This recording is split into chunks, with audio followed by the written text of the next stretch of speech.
Sinasabi ko sa inyo ang mga bagay na ito para hindi manghina ang inyong pananampalataya pagdating ng pag-uusig.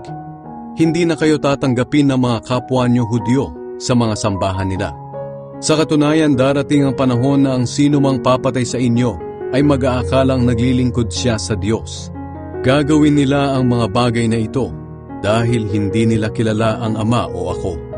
Pero sinasabi ko sa inyo ang mga ito para pagdating ng pag-uusig, maaalala niyong sinabi ko na ito sa inyo. Ang gawain ng banal na Espiritu. Hindi ko sinabi sa inyo ang mga bagay na ito noong una dahil kasama niyo pa ako. Pero ngayon ay babalik na ako sa nagsugo sa akin. At wala ni isa man sa inyo ang nagtatanong kung saan ako pupunta. At ngayong sinabi ko na sa inyo, nalulungkot kayo. Pero ang totoo, para sa ikabubuti niyo ang pag-alis ko. Dahil hindi paparito sa inyo ang tagatulong kung hindi ako aalis. Pero kapag umalis na ako, ipapadala ko siya sa inyo. Pagdating niya, ipapakita niya sa mga taong makamundo na makasalanan sila at ako na may matuwid. At ipapakita rin niya na hahatulan sila ng Diyos. Ipapakita niya sa mga tao na makasalanan sila dahil hindi sila sumampalataya sa akin. Ipapakita niya na ako ay matuwid dahil pupunta ako sa Ama at hindi nyo na makikita. Ipapakita rin niya sa kanila na hahatulan sila ng Diyos dahil hinatulan na si Satanas na siyang naghahari sa mga taong makamundo. Marami pa sana akong sasabihin sa inyo, pero hindi nyo pa kayang intindihin sa ngayon. Pero pagdating ng banal na Espiritu na siyang tagapagturo ng katotohanan, tutulungan niya kayo para maintindihan nyo ang lahat ng katotohanan. Ang ituturo niya ay hindi galing sa kanya. Sasabihin niya kung ano lang ang narinig niya at ipapahayag din niya sa inyo ang tungkol sa mga bagay na darating. Pararangalan niya ako dahil sa akin manggagaling ang lahat ng ipapahayag niya sa inyo. Ang lahat ng nasa Ama ay nasa akin. Kaya sinabi kong sa akin manggagaling ang lahat ng ipapahayag niya sa inyo. Mapapalitan ng galak ang kalungkutan.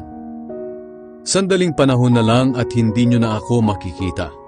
At pagkatapos ng kaunti pang panahon ay makikita nyo akong muli. Nagtanungan ang ilan sa mga tagasunod niya. Ano kaya ang ibig niyang sabihin?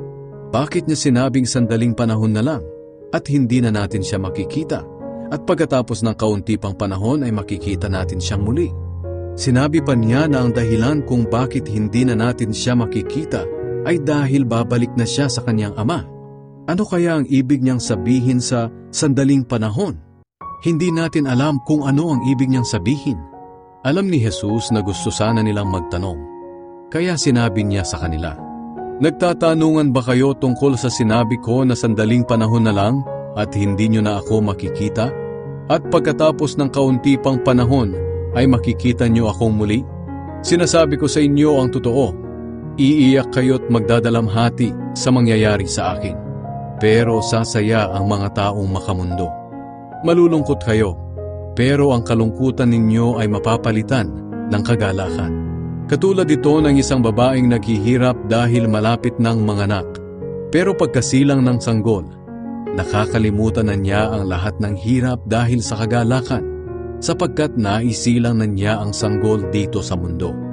Ganyan din kayo, nalulungkot kayo ngayon, pero magagalak kayo sa araw na magkita tayong muli. At walang sino mang makakaagaw ng inyong kagalakan. Sa araw na iyon, hindi nyo na kailangang humingi sa akin ng kahit ano. Sinasabi ko sa inyo ang totoo. Anumang hingin ninyo sa Ama sa aking pangalan ay ibibigay niya sa inyo.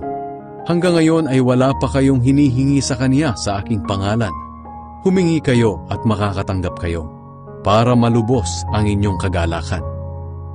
Napagtagumpayan ni Jesus ang kapangyarihan ng mundo. Sinasabi ko sa inyo ang mga ito sa pamamagitan ng mga talinghaga. Pero darating ang panahon na hindi na ako magsasalita sa inyo ng ganito. Sa halip tuwiran ko nang sasabihin sa inyo ang tungkol sa Ama. Sa araw ding iyon, kayo na mismo ang hihingi sa Ama sa pamamagitan ng aking pangalan. Hindi na kailangang ako pa ang humingi sa Ama para sa inyo, sapagkat kayo mismo ay minamahal ng Ama. Dahil minamahal niyo ako, at naniniwala kayo na nagmula ako sa Diyos. Galing ako sa Ama at naparito ako sa mundo. Pero ngayon ay aalis na ako at babalik na sa Ama. Sinabi ng mga tagasunod niya, ngayon po'y nagsasalita na kayo sa amin ng malinaw at hindi sa pamamagitan ng talinghaga. Ngayon alam na namin na alam niyo ang lahat ng bagay. Dahil kahit hindi namin kayo tinatanong, alam niyo kung ano ang itatanong namin. Kaya naniniwala kami na galing kayo sa Diyos. Sumagot si Jesus sa kanila, kung ganoon, sumasampalataya na ba kayo ngayon sa akin? Pero darating ang oras at dumating na nga na magkakawatak-watak kayo at magkakanya-kanya at iiwan niyo akong nag-iisa. Ngunit kahit iwan niyo ako, hindi ako nag-iisa dahil kasama ko ang Ama. Sinabi ko sa inyo ang mga bagay na ito para magkaroon kayo ng kapayapaan sa akin. Daranas kayo ng paghihirap dito sa mundo, pero magpakatatag kayo dahil nagtagumpay na ako laban sa kapangyarihan ng mundo.